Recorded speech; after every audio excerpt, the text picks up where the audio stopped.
Shabbat Shalom, brothers and sisters in Yeshua. Today we're going to be reading Genesis 16 and Matthew 16. Okay. Now Sarai, Abram's wife, had bore him no children, but she had an Egyptian slave named Hagar. So she said to Abram, Yahweh has kept me from having children. Go, sleep with my slave. Perhaps I can build a family through her. Abram agreed to what Sarai said. So after Abram had been living in Canaan 10 years, Sarai his wife took her Egyptian slave Hagar and gave her to her husband to be his wife. He slept with Hagar, and she conceived. When she knew she was pregnant, she began to despise her mistress. Then Sarai said to Abram, You are responsible for the wrong I'm suffering. I put my slave in your arms, and now that she knows she is pregnant, she despises me. May Yahweh judge between you and me. Your slave is in your hands, Abram said. Do with her whatever you think best. Then Sarai mistreated Hagar, so she fled from her. The angel of Yahweh found Hagar near a spring in the desert. It was the spring that is beside the road to Shur, and he said, Hagar, slave of Sarai, where have you come from, and where are you going? I am running away from my mistress Sarai, she answered. The angel of Yahweh told her, Go back to your mistress and submit to her.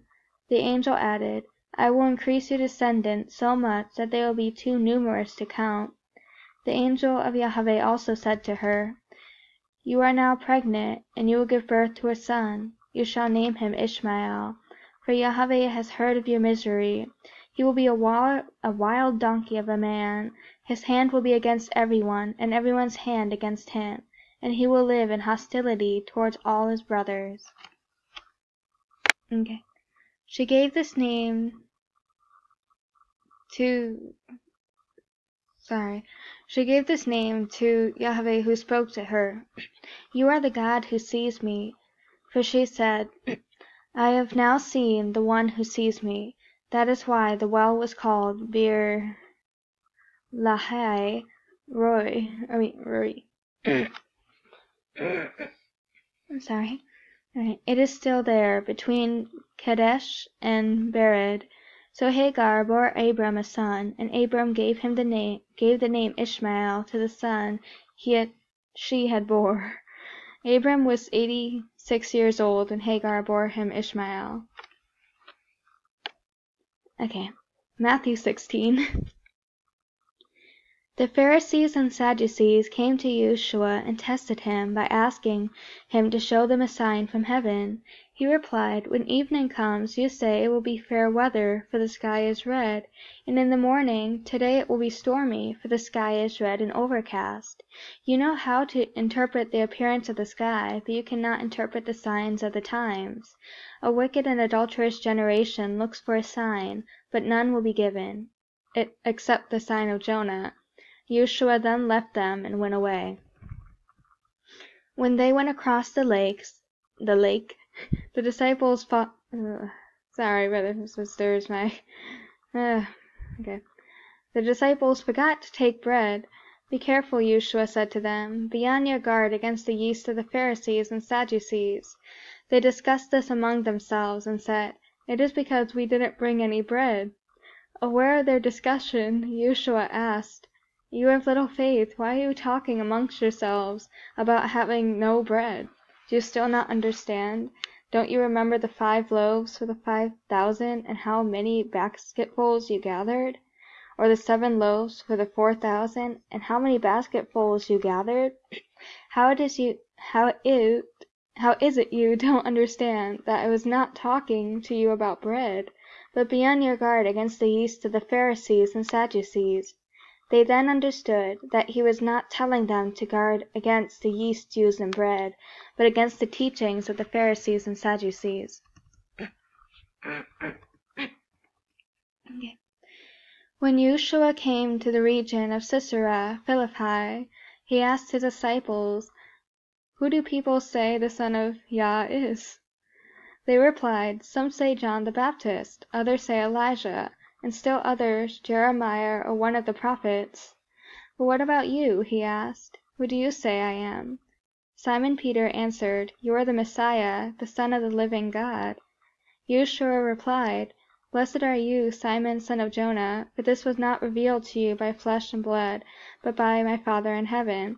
And I tell you that you are Peter, and on this rock I will build my church, and the gates of Hades will not overcome it. I will give you the keys of the kingdom of heaven. Whatever you bind on earth will be bound in heaven, and whatever you loose on earth will be loosed in heaven.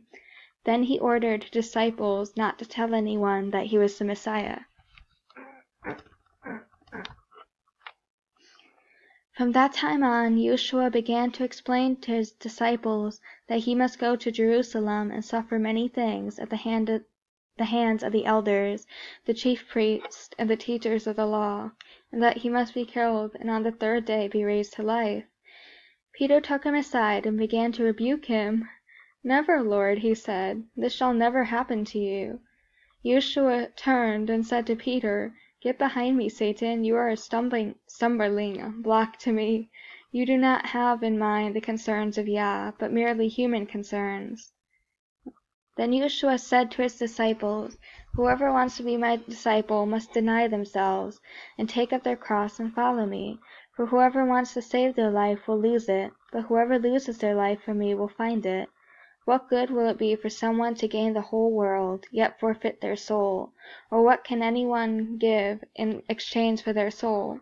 For the Son of Yah is going to come in his Father's glory with his angels, and then he will reward each person according to what they have done. Truly I tell you, some who are standing here will not taste death before they see the Son of Yah coming in his kingdom. Alright, brothers and sisters, that's it for this week. I used to do 2 chapters from each testament, but this makes it easier. Alright. I love you all very much, brothers and sisters in YAHUSHUA. Keep holding strong. I know these times are really going kind of crazy, and I'd say the times are getting this kind of harder, and the world is getting more sinful, but, the scriptures warns us of that. But again, also, as we see the world getting worse, remember, that just means YAHUSHUA is going to be coming soon as well. His coming's getting sooner. Alright, well, goodbye for now, and shalom.